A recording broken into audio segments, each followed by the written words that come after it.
We're here to talk about the issue of gun safety, which is an issue that has been developed for many, many, many years. And the people who are joining us this morning are at the vanguard of pushing for gun safety and have done tremendous work. I've worked with them for many years in various capacities, and I think the bills that we expect today will pass in large part because of their advocacy and their ongoing efforts. It's been an uphill battle, and for many of them it's been a personal battle, and I personally applaud them for their personal strength. Linda Beagle-Schulman is with us. Michael Schulman is with us. They had a recent tragedy when they lost their son Scott at Parkland.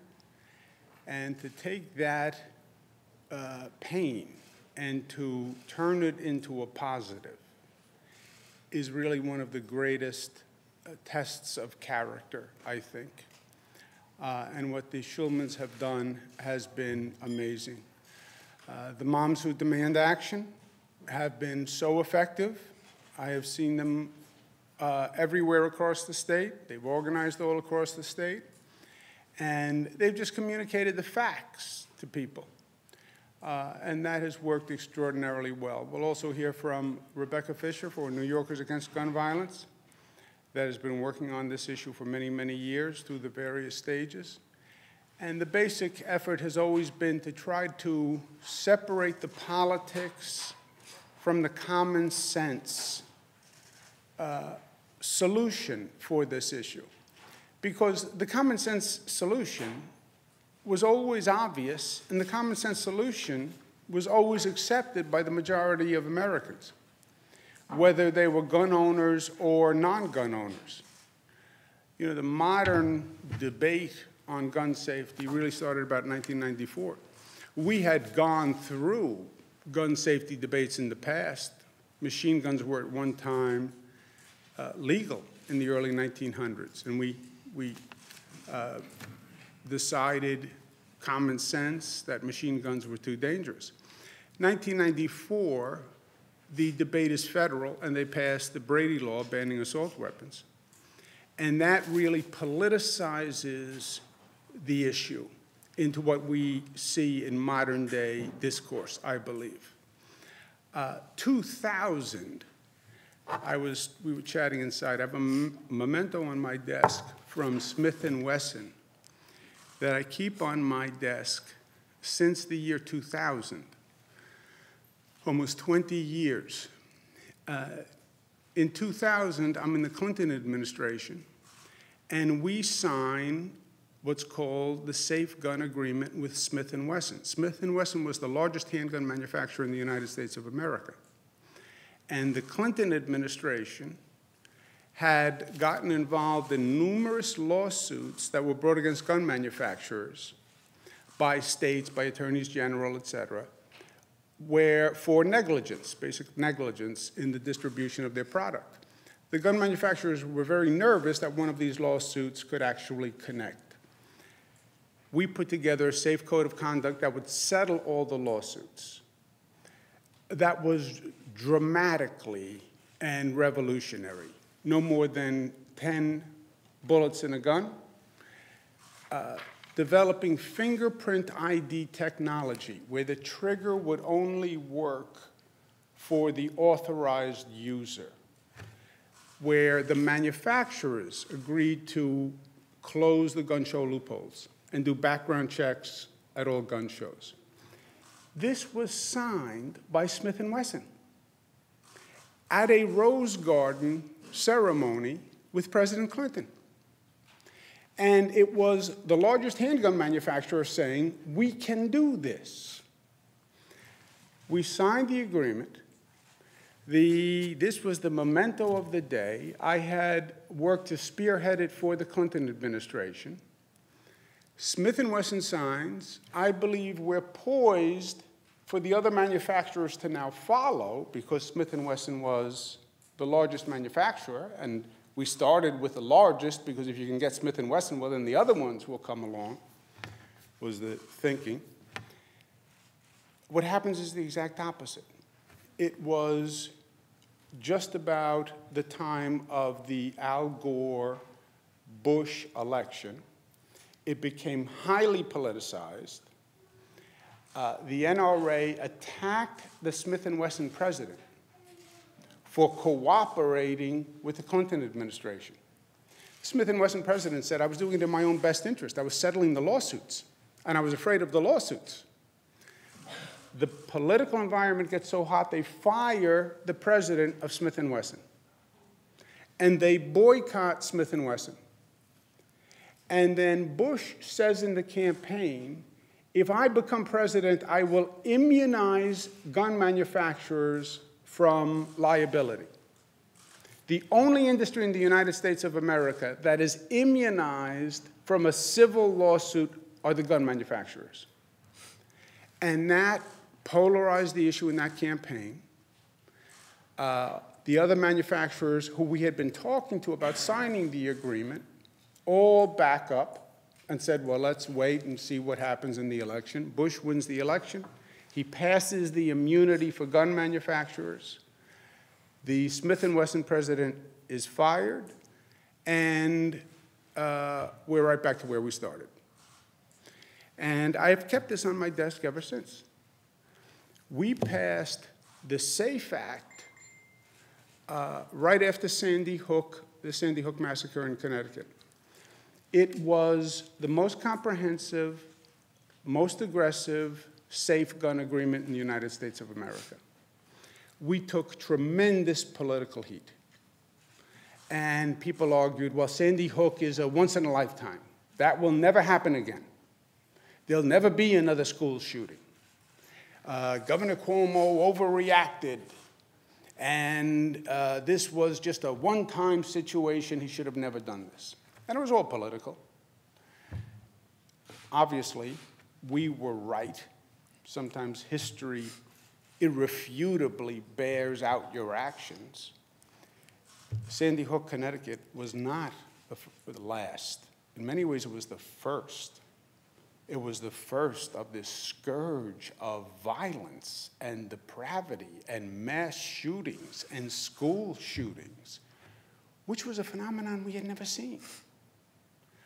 You look at Parkland, I'm sorry to mention it, but Sandy Hook, Connecticut, 6 years ago, Parkland today, it was a precursor. It wasn't the extraordinary exception. And as you know better than I, the numbers have gotten only worse. The nation is still unable to deal with this issue. And politicians are still afraid of this issue. They are afraid of this issue. Not because their fear is not based in reality. I passed the SAFE Act. It cost me tremendously in terms of political popularity, et cetera. I alienated people in this state who I never got back. Why? Because it's such a threshold litmus test issue. It's almost a cultural issue for people. And there's a deep-seated fear that once government starts to act on guns, well, now the slippery slope, and they're going to outlaw guns, and that's what this is really about. They want to outlaw guns, and once you give them a little piece, then it's going to take off from there.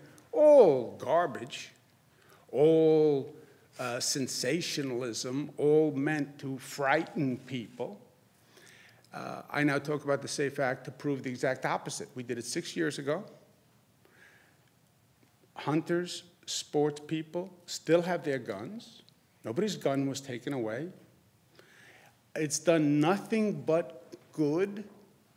Over 100,000 people in this state are now on a mental health database which did not exist before the SAFE Act. 100,000 people who could have walked in and bought a gun who now can't buy a gun because they're on a mental health database. 43,000 registered assault weapon owners. so you know who owns them and where they are, and they've passed the background check. So it's done nothing but good.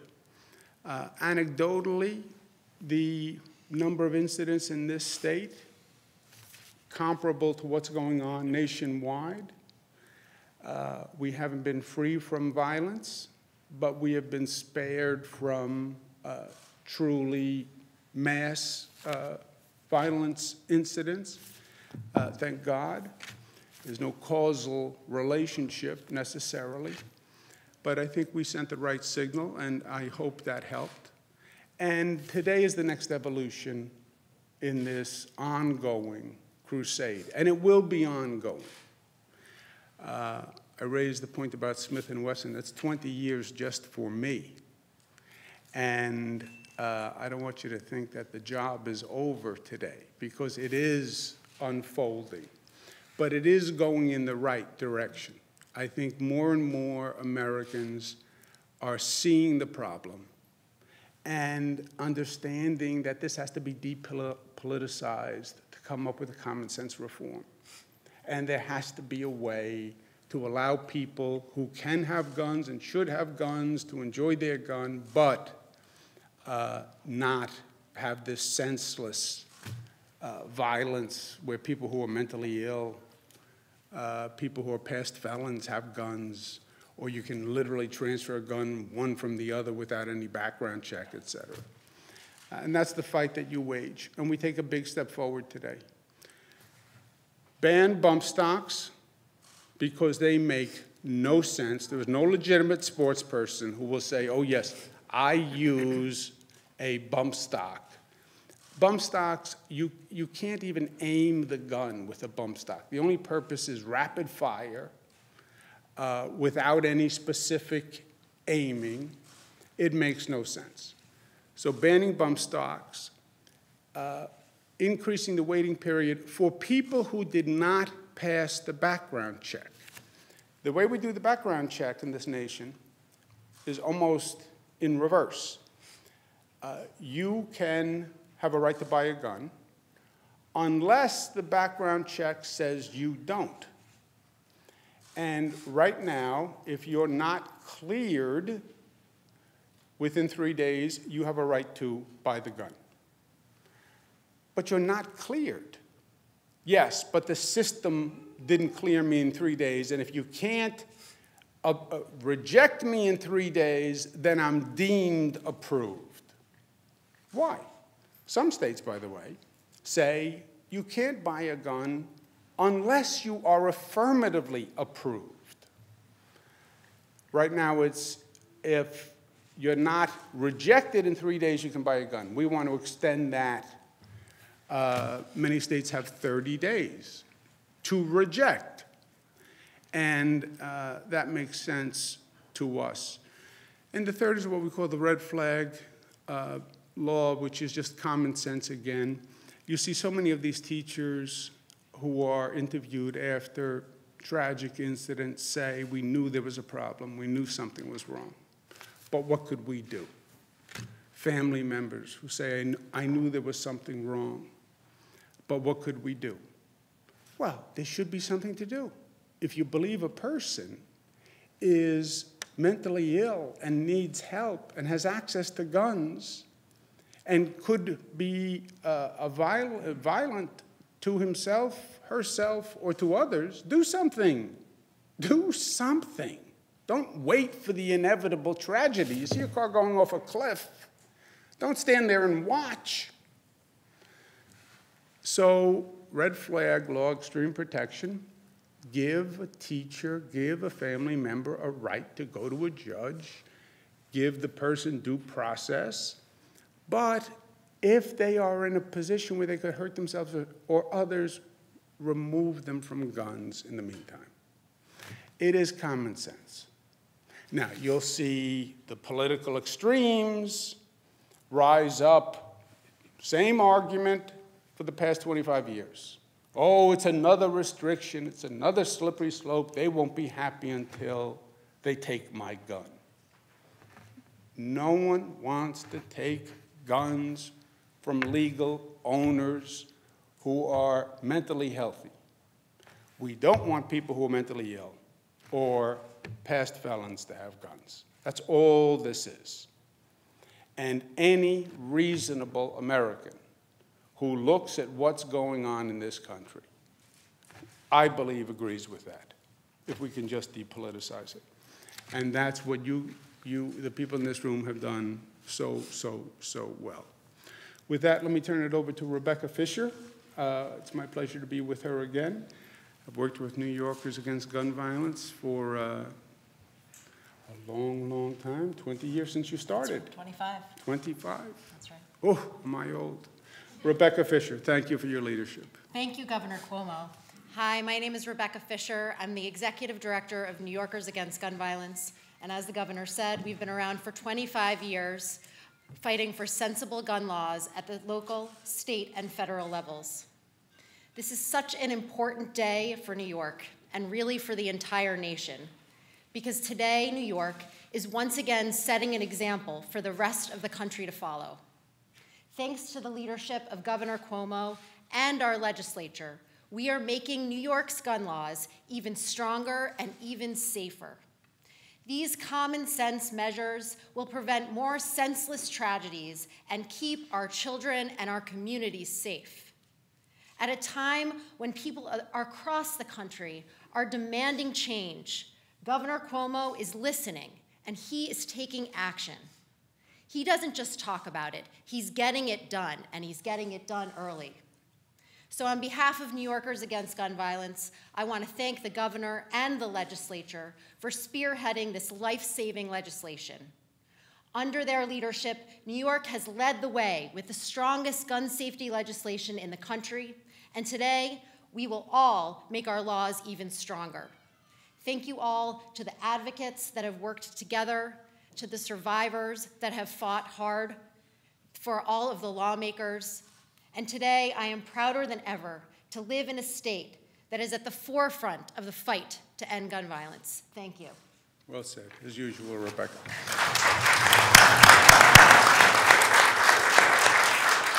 As I mentioned earlier, we have the Schulmans with us, Linda and Michael, who lost their son, Scott, who grew up in Long Island and went to Florida and was teaching in the Parkland School and was heroic in his efforts to help his students and paid the greatest price. And I hope Linda and Michael can find some peace today in knowing that in many ways what happened in Parkland really did accelerate public awareness and with their advocacy brought us to today. So congratulations.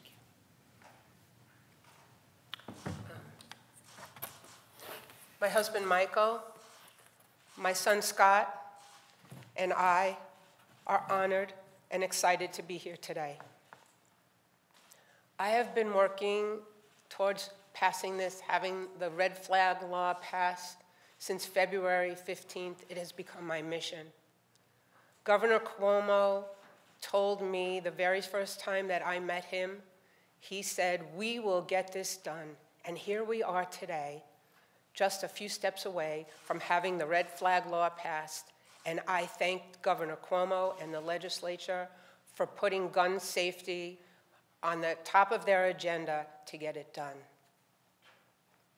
Governor Cuomo, your support and your humanity, which is beyond compare, believing what's right and getting it done and not letting anyone stand in your way, you have my thanks, you have my heart.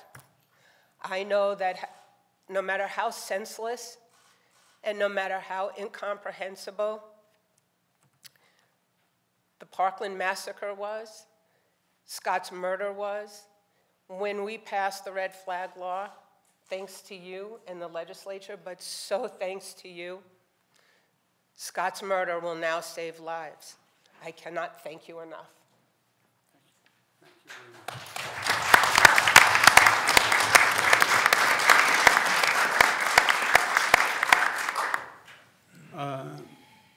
Again, what the Schulmans have done, Linda and Michael, I have such extraordinary respect for. Every time I've seen them at an event, and let's put it the other way, I haven't been at an event where I haven't seen Linda and Michael.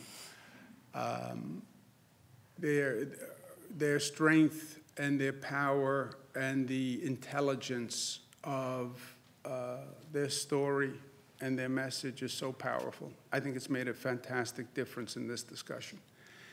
And again, God bless you. Handling the death of a child is probably one of the most difficult things anyone can be asked to do, because it is unnatural. It's not the natural order of life. So God bless you for having the strength to rise above. I hope I would have half that strength in this situation. But today is another step forward. It's not going to be everything, but it's another step forward. And when you've been at this crusade as long as I have, you realize sometimes it's stone to stone across the morass, one step at a time. And this is a big positive step. But I will tell you this, New York leads the nation.